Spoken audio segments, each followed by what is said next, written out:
My name is Echaka Agba. I am an actor. I live in Chicago. I've been in Chicago for 10 years now. April 18th is my anniversary of being in Chicago. I was really into sports. I played volleyball at a collegiate level. I remember taking like an acting class, and it just kind of sunk in with me, and it felt I got bit by the bug. And so I decided to keep on like pursuing what would another class look like? What would it look like to audition? Where do I go to find an audition? Who do I talk to? What authenticity and vulnerability that an actor is willing to bring to a role. And like, I think it's when you hold circumstances to be true. So each circumstance that each one of us ever goes through, like as a human, is like very authentic and very similar and also singular. It's all a very individual but similar, relatable experience that happens. Like Annie amps out here.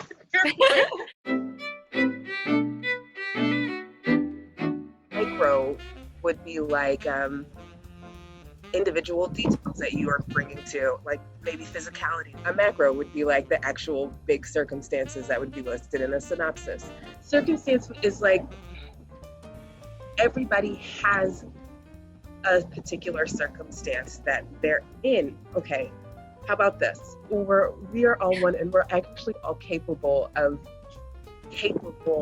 doing the same thing another person has done. Mm-hmm. I think that anytime that you're going to be stepping into a role, there are things about yourself that you won't be able to shake away. Trying to recognize or hold or empathize as much as you can with the particular circumstances that your character has will go a long way. Let go of analyzing that you're in that moment, and then just to be present. Ask yourself if you're present. If you aren't present, that's usually where it has room for judgment. So maybe you see somebody, you know, that you're watching a performance and you're like, I hate maybe how they do that micro detail that I was just talking about. I hate how they move that way. And it's like, where did that judgment come from? Just asking for an audience to be as present as possible instead of doing things that will bring them out of the moment. Usually like things with judgment. With theater, you're actually looking to tell the same arc of the same thing every night. And what actually is different is the fact that it's a different day. It's like everybody trying to recreate a moment of time with theater. TV and film, rehearsal it's not like you have that luxury. Like rehearsal in TV and film is like to hit your spot, know the camera's going to be here and there's going to be a light right here, and and do that now 30 minutes before you actually are in like the throes of the scene. And it's like everybody working to build something, but at a different stage in time. Definitely still working on that. Sat down and I thought about it. I didn't even have to think that long about it. God, I want to be a badass lawyer. I want to be number one on a badass lawyer show. Ally McBeal, if she didn't waste all of our time. Like, I want to be like on a show that would build like true, like realistic circumstances around like human rights or civil rights. Would it be that badass lawyer?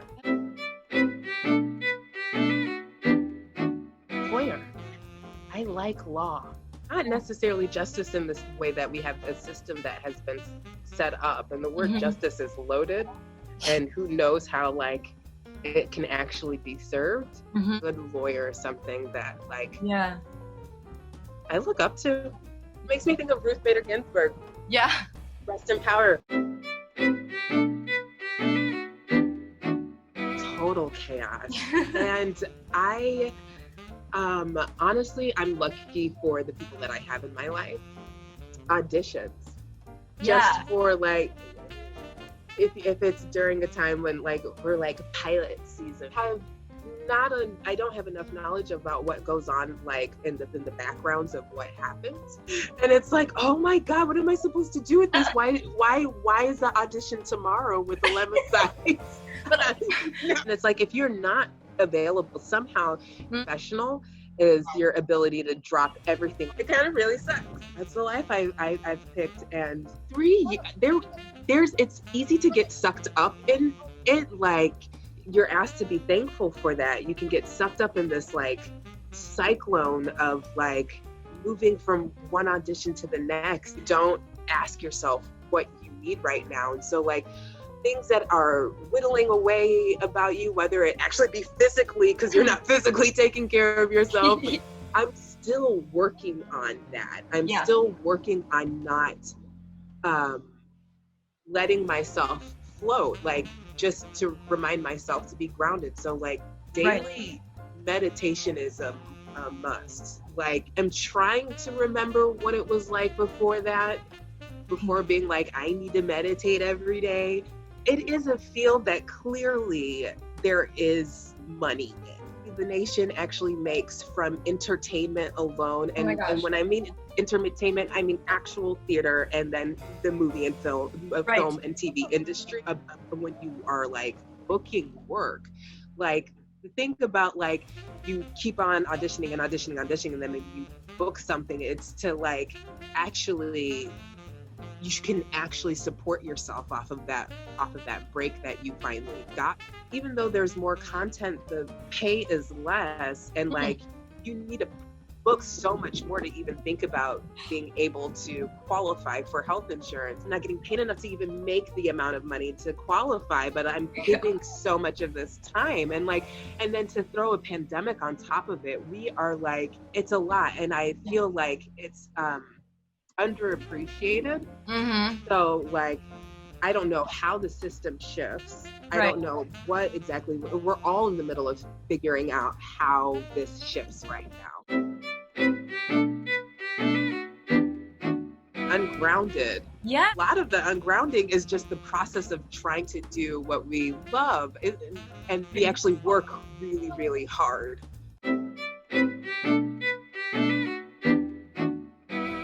Regularly going to like therapy sessions and like trying to find out about like what's in the core in the middle and feel better or be better or heal. I just started to like think about storytelling. Like, I just wanted to figure out like what a scene would look like and what another scene would look like. And so I think that just started to build into like writing, which is something that I'm doing now. At the start of this also, so the lieutenant governor of Texas had something where he was talking about like, our seniors, our elders need to be in a position where they'll sacrifice themselves for the sake of the economy. If you're long enough, you need to make sure that the economy is stable. I think your grandkids will thank you. Being like, who cares if you die from the coronavirus? Said that like hit me in a way that was just like, what is wrong? I never got the chance to meet my grandparents. My parents are Nigerian, and I'm first generation. Thinking about what sort of like connection or history that would have been lost that I could have just had access to. I started to think about like the other people in this country, that of how much would be lost if a large portion of our elders died. It came to be like, well, how much information could I get about my own grandparents now? I started looking up, interviewing your parents actually. And so then I like, that's the project that I'm doing. I've been interviewing my parents and interviewing other family members, information about lineage, and just trying to have that story of me, my family, how I got to be over the numbers of years. And that's something else that I've been throwing myself into right now. And I don't think I would have been able to be as focused on other aspects of my life like this if there wasn't as much time as I have because I just didn't have very much time before. Angela Bassett, I love you. What's Love Got to Do with it was, I was 9 and I watched that movie. I didn't understand why TV had to be so bad or why actors had to be so bad. I watched What's Love Got to Do with It and I was like, wait a second. Up to being like, oh, this is like an art form, or this is something here. I couldn't get over it. Could not get over that movie. Absolutely. It is like something that we can't ever get rid of. Like the history of acting. I'm like, how old is it? Like, it's not gonna die. I mean, as long as you have some people who are like, can I wear this? And then they have somebody looking at them, there's theater.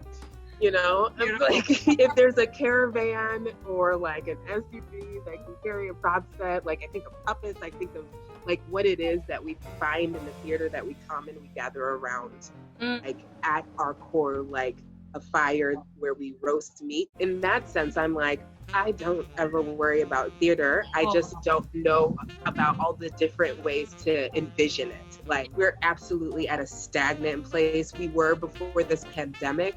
We really needed to figure a lot of things out. It was just not a sustainable system that we have set up. And I don't know necessarily what that looks like. Is it a community's